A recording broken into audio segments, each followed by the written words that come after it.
Hello, ladies and gentlemen. Welcome back to a new video. So this is a postmortem of the Canadian election results. For those of you who tuned into the stream, thank you. I will edit it down. And by edit it down, I mean remove the ending part. Um, because face reveals and stuff. That's a treat for everyone who caught the stream. But for everyone else, I'll edit it down and repost it eventually. Just give me a little bit, but. This was one of the weirdest elections I've ever covered, and it does seem somewhat likely to end in a liberal minority government. It depends on the remaining results whether they will be able to form confidence and supply with just the NDP, even a reduced state for the NDP plus the Greens, or the Bloc Québécois. It looks like I'd say 95% chance that this is a liberal minority. There's still the possibility that it's a liberal majority. The path to that is very slim. You have to win one seat from the bloc, though that's close. And obviously, it goes without saying, hold all of their seats. Then over here, you have to flip one, two, three. One from the NDP, but two from the Conservatives there. Um, and because of that, I think that would be 171 Liberal.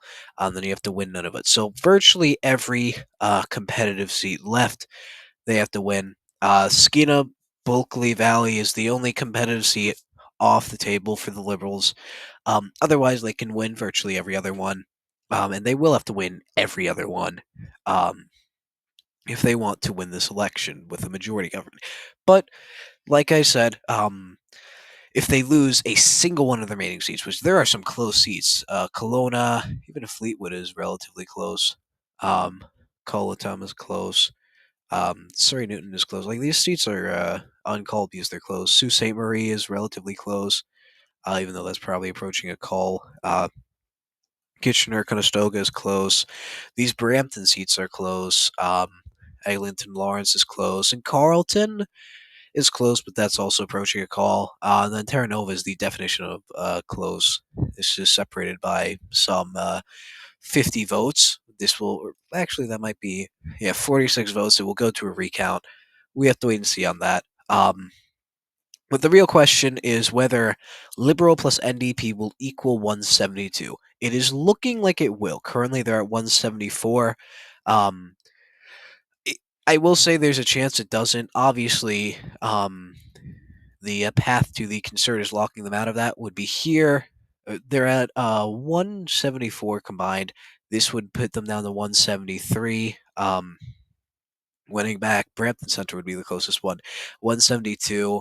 Then winning another Brampton seat, or Eglinton Lawrence, or Sault Ste. Marie, or Kitchener Conestoga, um, or Kelowna, or one of these would put them down to 172. So it's definitely close. We won't know for a while. This election will be one of the only to go to a recount.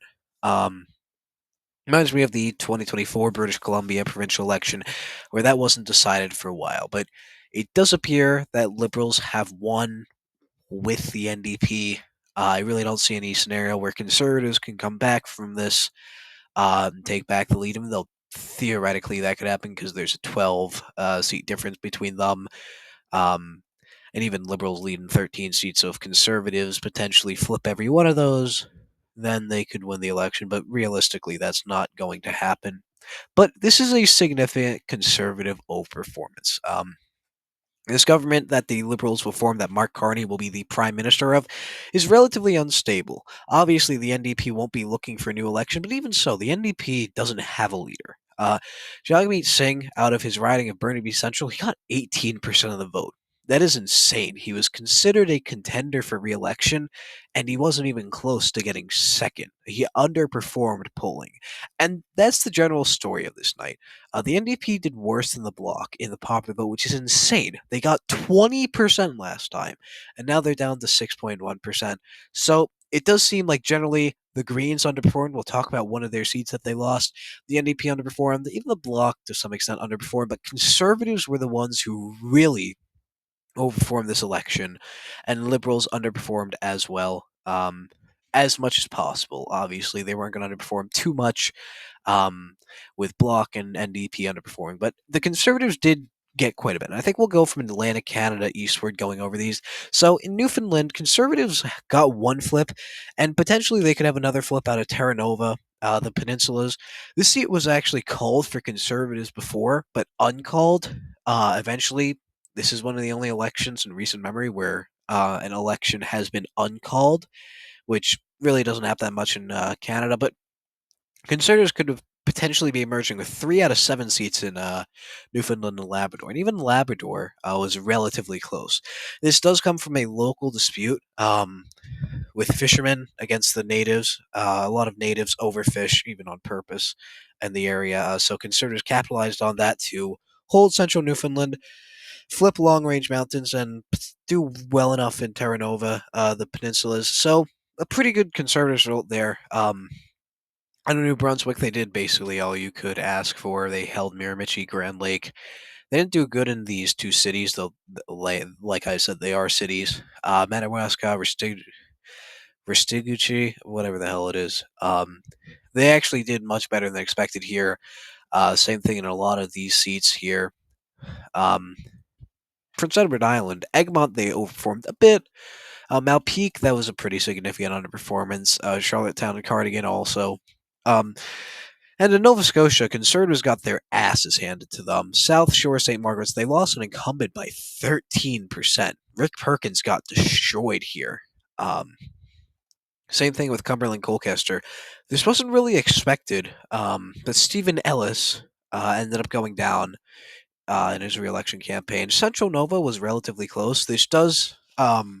It's close enough to the point where I do think that if Peter MacKay were the nominee here, he would have won. Which Peter MacKay, the co-founder of the Conservative Party, wanted to run for the seat. That was told no by Jenny Byrne. Thank you for that. Cape Breton, Canso, Antigonish was relatively close, but for the most part, a pretty horrific performance for the Conservatives all around. Um, Out of Nova Scotia. But New Brunswick, Newfoundland, pretty good, and Prince Edward Island. I mean, they weren't going to win any of these seats. Quebec, you didn't see the bloc underperform. Seats like this were toss up. Their bloc incumbent was expected to put up a decent fight. She barely won in 2021 over the Conservatives and Liberals, but it was expected to be relatively close. But Liberals won that seat quite easily. Other seats like A, B, C were expected to be somewhat close, but weren't. Even in LaSalle, Marvin Dunn, with the incumbent who won in the by-election, the bloc got destroyed here, lost by 30% there, and they could potentially lose another seat. This one's down the wire. The bloc really underperformed almost all expectations. I was already very bearish on them. I thought they'd only get 23 seats. Look where they ended up at. I'm a genius. Ignore the rest. But even so, I thought that they'd lose some more seats to the Conservatives, like 1, 2. I thought they'd lose to the Conservatives, and I think they do. I thought they'd do better against the Liberals, but they really didn't. The Bloc didn't pull their weight in this election, knocking the Liberals down, which is kind of what Conservatives hoped for, which makes certain performances even better. Even Conservatives lost a completely winnable seat in Beauport in Quebec City. Though the Bloc did overperform in Quebec Centre, where Conservatives didn't field a candidate. But Conservatives were able to knock off a Bloc incumbent here. They were able to hold their incumbent here.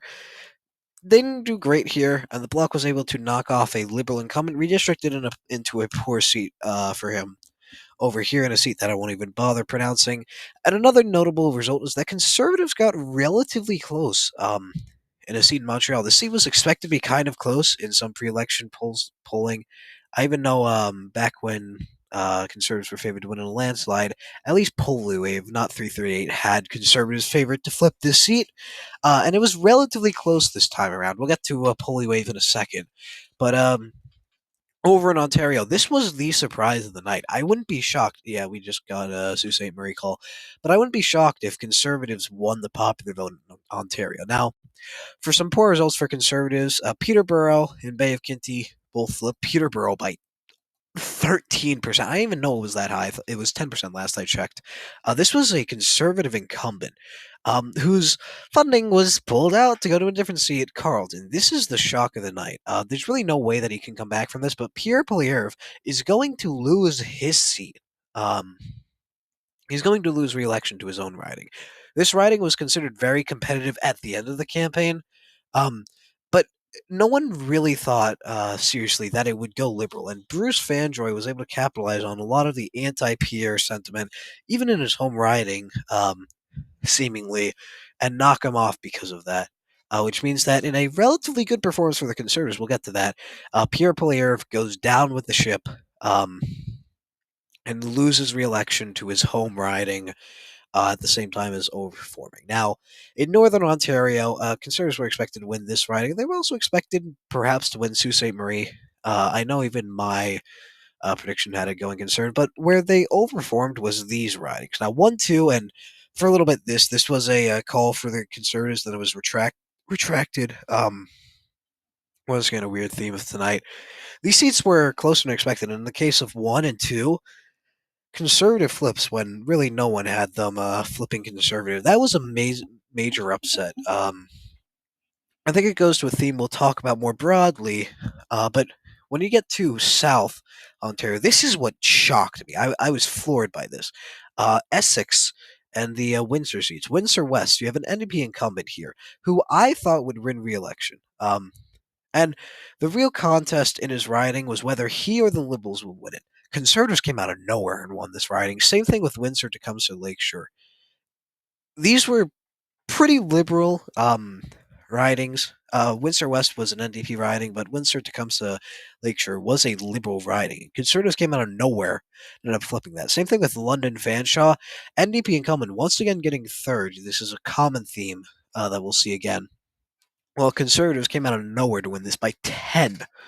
We go to Hamilton, or first we go to Niagara Falls. I'll take a victory lap on this. I said that the NDP vote was not going to break cleanly for the Liberals here. I said it would break for the I didn't say it would break for the Conservatives, but I said be more conservative than expected. It wasn't going to be one-to-one translation to Liberals, and I was right here. I was 100% unequivocally right here, and I'm going to do my victory lap there. I'm going to talk about it a lot. The NDP vote did not break for the Liberals here. The NDP vote, since it's working class, went to the Conservatives, who are doing better among the working class. What I didn't think is that would extend to Hamilton. Conservatives won a second seat in Hamilton, which is insane. That's exactly what happened in Windsor. That's exactly what happened in London Fanshawe. Hamilton Centre, the NDP incumbent, who, by the way, Canada favored to win re-election by 5, ended up losing re-election. And not just losing re-election, getting third. What an insane performance here. Hamilton Mountain, which no one had on their radar to be close, ended up down the wire here. Uh, Obviously, I think that Hamilton East was a much bigger upset, but Hamilton does seem to be a pretty conservative trending area. And at some point, Hamilton Center and Hamilton Mountain are going to flip conservative, which the fact that they're not just a chance, but nearly an inevitability that 4 out of 5 Hamilton seats are going to go conservative is insane. But another insane thing, not as insane, but was these Kitchener results. Now, these two seats had been close before. O'Toole got them relatively close, but they were considered uncompetitive this campaign. Liberals were expected to win them by quite a bit. Evidently, that didn't happen. Kitchener South has gone conservative. We don't know about a Kitchener Conestoga. It was called for conservatives earlier, but retracted. Another common theme. But Kitchener Center, with a Green incumbent who is, fighting for his life against the Liberals, has lost to the Conservatives, which I find insane. Like, I get that the Liberal vote here was split definitely between the Greens and the Liberals, but still, that's insane that Kitchener Center flipped to the Conservatives, and half the Green caucus has been eliminated with that. But what really shocked me were these Toronto results. This is where Conservatives overperformed the most. According to my prediction, I thought Conservatives would flip a few seats, um, namely Markham Unionville, due to the incumbent not running for re-election due to some of his comments. But Conservatives didn't just do that; they flipped 1, 2, 3, for 5 extra. York Center, by the way, being the uh first riding that they had won in Toronto, not in a by-election, obviously, the Toronto St. Paul by-election famous, the incumbent losing by 30 this time around. York Center being the first election they had won in Toronto during a federal election year since 2011, over a decade ago. And they won that election, and it wasn't particularly close. Thank you, Kianazad. But even in some of these seats, like Willowdale, Don Valley, Scarborough, Markham Thornhill, Markham Stouffville, Humber River, Black Creek, Eglinton Lawrence, which was relatively close. They got pretty close in some of these seats. And what really shocked me was the Brampton area. You had Brampton South, Brampton North, Brampton Center. Not even going to try to pronounce that. Brampton East get really close between the conservatives and liberals. And conservatives won a seat in Brampton. Brampton West, a big upset. Milton East, Halton Hill South. I also said, I almost, but this is conservative in my prediction, but I said, you can see an upset here. And it ended up with an upset. We really didn't see this translate to the Mississauga area. Obviously, Mississauga Lakeshore was a likely liberal win. Mississauga East Cooksville also likely liberal, but much closer than expected. Um, and you really didn't see much out of Toronto, inner city Toronto. But the Liberal lead wasn't as much as expected. Um, to be honest, not that great for them. But mostly what you're seeing in Toronto is that the NDP working class vote has gone straight to the Conservatives. The NDP lost in seats like Windsor West, Niagara, Hamilton, London, Kitchener. It hasn't gone to liberals. It's gone to the conservatives. They've still collapsed, but it's working class support that they've collapsed with, partially due to Jagmeet Singh, who we'll get to later.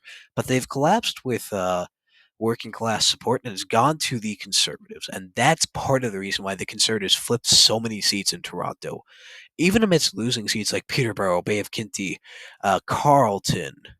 I think they lost a few other seats. Actually, they might not have lost any other seats in Ontario. Obviously, Toronto St. Paul. That was expected. That's why they overperformed so much in Ontario. They honestly could have won the popular vote there. Now Manitoba, kind of expected. The NDP lost Elmwood Transcona, but won Winnipeg Centre. Broadly, the Conservatives overperformed um, in Manitoba, and they won, I think, a majority of seats. 1, 2, 3, 4, 5, 6, yeah. While an NDP incumbent went down in the northern seat, something that I unfortunately did not predict did not predict to happen. I was right about Winnipeg Center, but otherwise, I significantly underestimated the CPC in Manitoba and in uh, Saskatchewan. I was right. Um, Regina was relatively close. Both of these seats. I actually want to see Saskatoon. Yeah, Saskatoon was also kind of close. Not that close though. Um, and this northern seat did flip by quite a bit, even though Conservatives ran a should be kind of good local candidate. He ended up losing, much like he did in 2024. But Alberta was another shocker to me because I thought that the Liberals were going to pick up quite a few seats here. They're polling relatively well in Alberta, and I thought that wouldn't come from these rural areas. If the Liberals were going to pick up at all in their vote count, it wouldn't come from the rural areas. It would come from these urban areas, specifically Edmonton.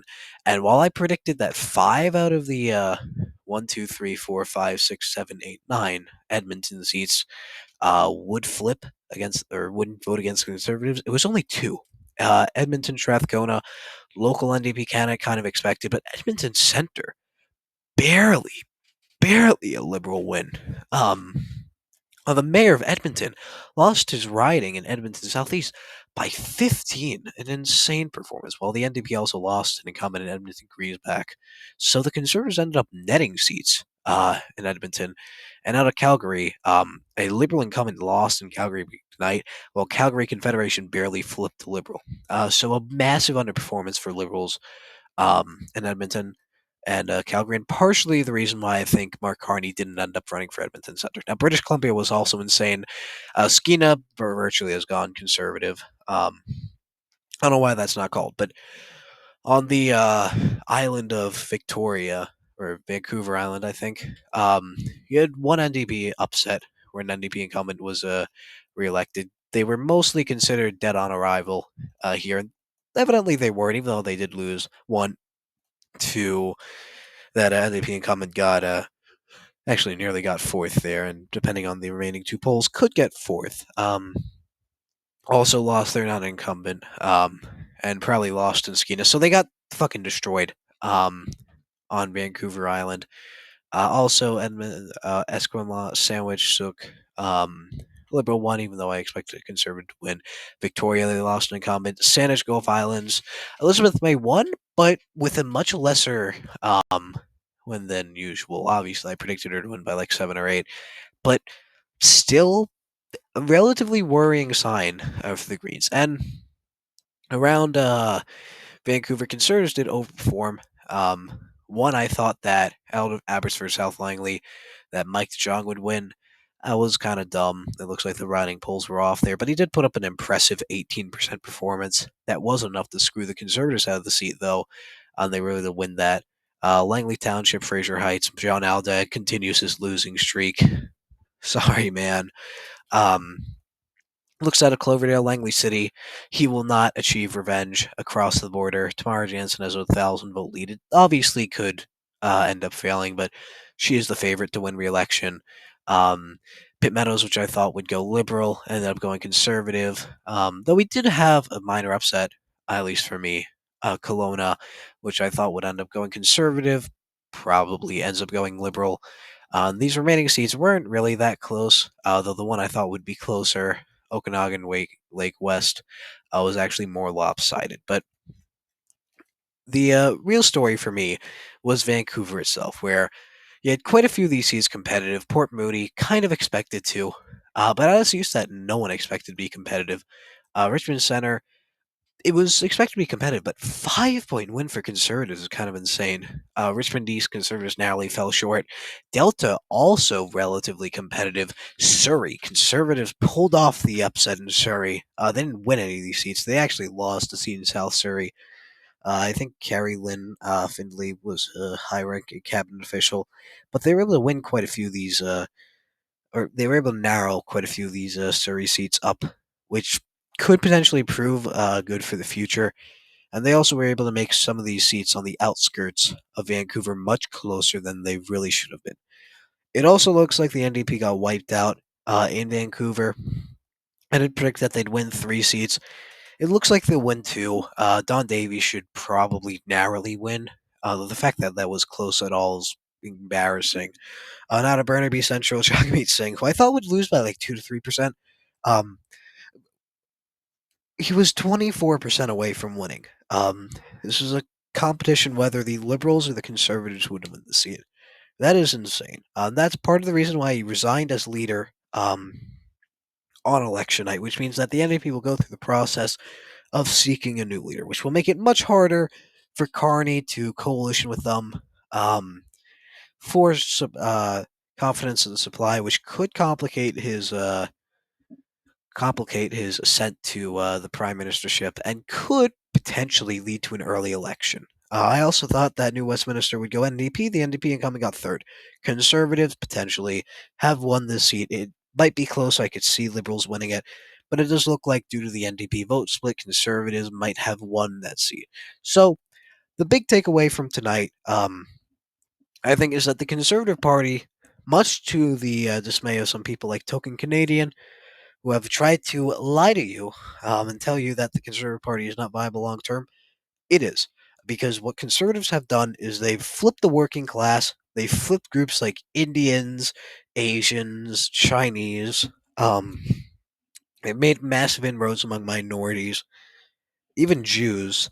Um, when I go to York Center, Roman Baber won the seat and won it by 12 because of Jews. That is why he won the seat. But conservatives, as Canada becomes more multi-ethnic, conservatives will have to win by appealing to minorities. And even though they didn't win tonight, and they didn't get that close, to be honest, they were 22 seats away from victory. Even though it was close at some points throughout the night, they still ended up losing by 20 seats. They got it. They they got it much closer than it really should have been. Um, I obviously was wrong. I expected Liberals to get 50 seats over the Conservatives, 49 technically.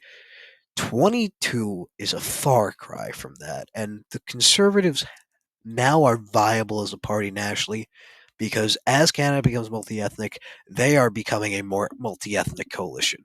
They're still keeping their margin among whites, even though they are slipping a bit with suburbanites like Peterborough, Bay of Quinte, even some of these places like Northumberland, Clark, Hastings, Lanark. Like they are slipping with non-minorities, but they are making it up with minority voters, kind of like the U.S. In a way, like the U.S. Except Trump really won through white working class voters only. That's not going to work in Canada. Canada, though, conservatives can win through a multi-ethnic coalition. So this election, I take it as a sign of hope for conservatives, a sign that their coalition can evolve and can last into the modern day. Like this election would have been much different had the bloc not collapsed. The bloc collapsing was really just a sign of the times. It was because this election really wasn't that good of an election for the bloc to message on. Had the bloc been an election less defined about Canadian nationalism, Canadian identity, coming together as one Canada, a separatist party like the Bloc would have done much better. That would have definitely hurt the Liberals and made this relatively competitive as to who would have formed government. Um, had conservatives, not had to deal with Tim Houston and Doug Ford breathing down their neck, believing that Poilievre was dead on arrival, and though maybe that was true for his own riding, nationally it was far from the truth. They could have potentially gotten a minority government here. And even though they won't, this is not a stable coalition for Liberals. Expect an election within the next 1 to 2 years. There is definitely a chance that there's another election in Canada. There's definitely a chance that Conservatives can win that election. This is a sign of hope for Conservatives. There's a chance going into the future that they can win elections. I would, if I were conservatives, you've lost, but you've proven so much more. You've gone through an election that people considered unwinnable and made it a pain in the ass for liberals to govern. This is exactly the same coalition Trudeau had, except the NDP is much more broken. Even though they're not likely to cause an election now, it's going to be hard to maintain this coalition, especially if some of these late seats that liberals are leading in end up breaking for the conservatives. And NDP plus liberal does not equal 172. It's simply about the math there. But conservatives have prevented a liberal majority. The worst outcome for the Conservative Party, Poilievre should stay on as leader. Probably he'll be running in a by-election in a nearby area eventually. Um, you can bet on that. But Canada seemingly works, uh, begins moving its way towards two parties as even the popular vote narrows. And that's another thing I'd even mention. Um, all that talk about if the Liberals won the popular vote by two, they get a majority. Poilievre has reversed a lot of that liberal bias. Like, had the popular vote been tied, rather than it being like if the Conservatives won the popular vote by less than two as a liberal minority, it would have been a conservative minority. Like, there was a serious chance during this election, especially during the later hours of the night, that Conservatives would lose the popular vote but still form government. That is an insane thought to think about. Um, just an insane moment in Canadian politics. It's been fun covering this. Thank you for the support that you've given me over these months that we've covered the Canadian election and onward to the UK. I'm expecting something just as shocking over there. But thank you for watching. Godspeed. Subscribe, comment, like. We gained a lot of subscribers from the stream by the time you're seeing this yesterday. I'd appreciate some more support or any support that anyone would be so generous to give me. Thank you for watching. Godspeed. Toaster's done.